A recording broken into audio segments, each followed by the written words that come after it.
Riječ za život za studeni 2023. godine je iz prve poslanice Svetoga Pavla Apostola Solunjanima, 5. poglavlje, 5. redak i glasi: Da svi ste vi sinovi svjetlosti i sinovi dana, nismo doista od noći ni od tame.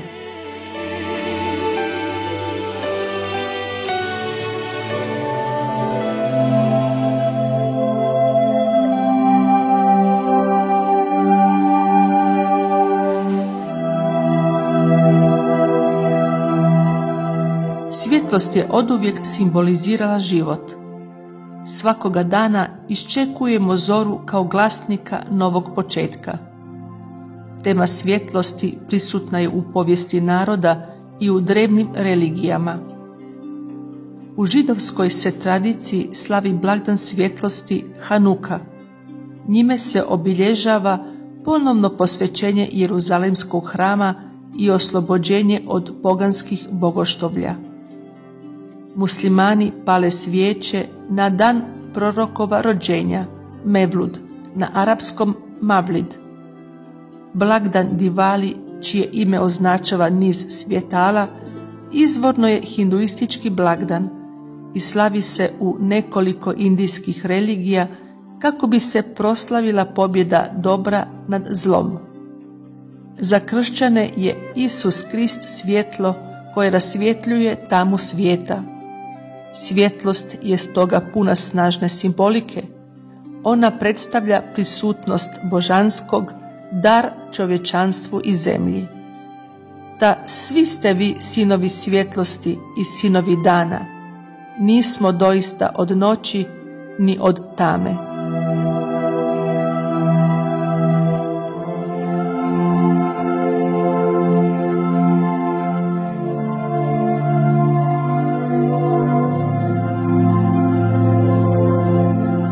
No, koje su značajke sinova dana?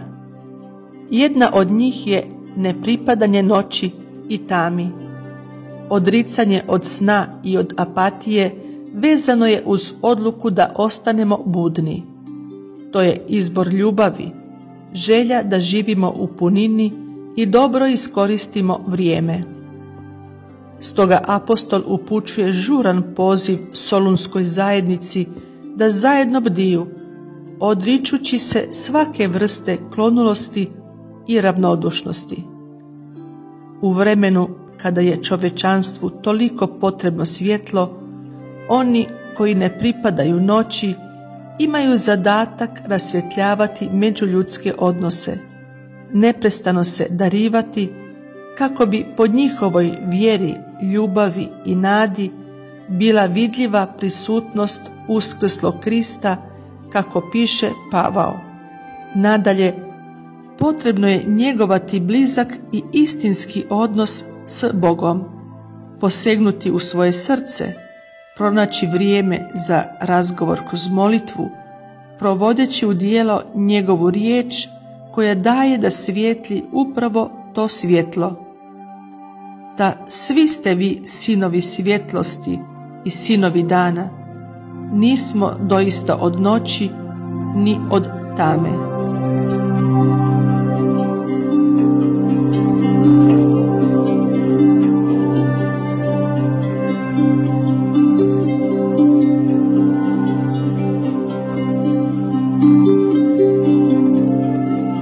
Ponekad se možemo i naviknuti na život u tami našega srca ili se zadovoljiti mnogim umjetnim svjetlima, raznim obećanjima sreće svijeta, no Bog nas uvijek poziva da njegovo svjetlo svijetli u nama i da pozorno gledamo na ljude i događaje kako bismo u njima prepoznali vezove svjetla.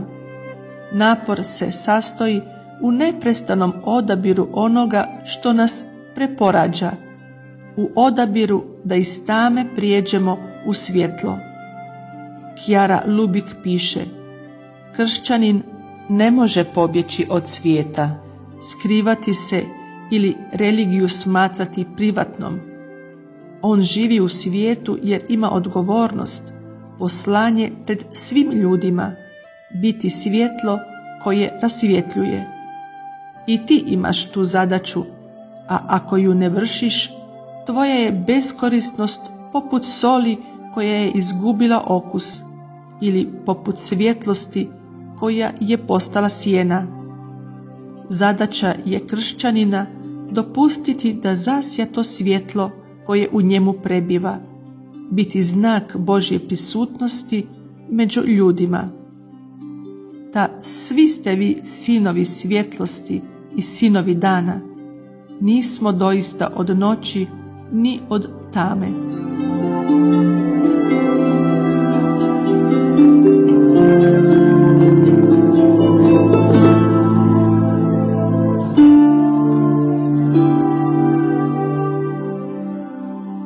Bog je svjetlo i mogu ga pronaći koji ga traže iskrena srca.